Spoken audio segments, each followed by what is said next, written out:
Alongside Ryan Leong, I'm Ravi Kapur. After Game 5 of the NBA Finals, the Golden State Warriors are one step closer to winning their fourth title in 8 seasons, winning on their home floor 104-94, and now leads the series 3-2 as the series heads to Boston next. Ryan, you've been covering this Warriors team for decades. This squad's a little bit different than in previous iterations. The Warriors looked very good in the first half, up 12 at halftime, but the Celtics came out in the third quarter and made a game of it. They sure did. Yeah, they erased that 12-point deficit, took a 5-point lead. Fortunately, though, as a colleague of mine, Lowell, mentioned, that the Warriors didn't collapse in the fourth quarter, which was big, as the Warriors came back out in the fourth, able to take a lead of up to 16 points, and they win by 10. Every game in this finals has been decided by double digits. Steph Curry, who had 43 points in Game 4, was held to just 16 because the Celtics changed their strategy.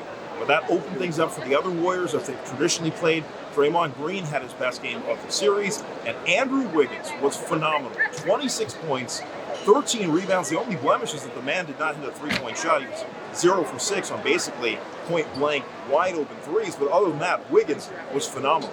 No, he was indeed, Ravi. And the other key is Steph Curry didn't make a three either, 0 for 9 from distance, which is unheard of for Curry. But I think the Warriors, unfortunately, got a little too three-happy.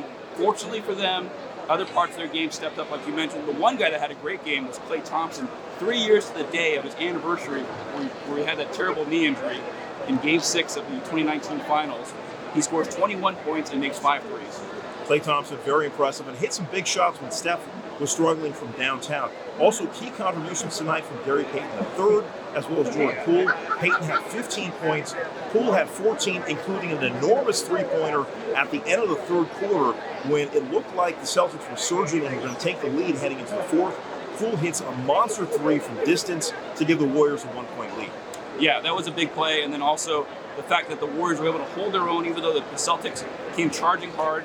The one guy they were able to contain was Al Horford, the veteran. I think he only scored 9 points. Marcus Smart had another big game. In fact, all the Celtics played pretty well. Jason Tatum was 10 of 20 shooting. He had 27 points.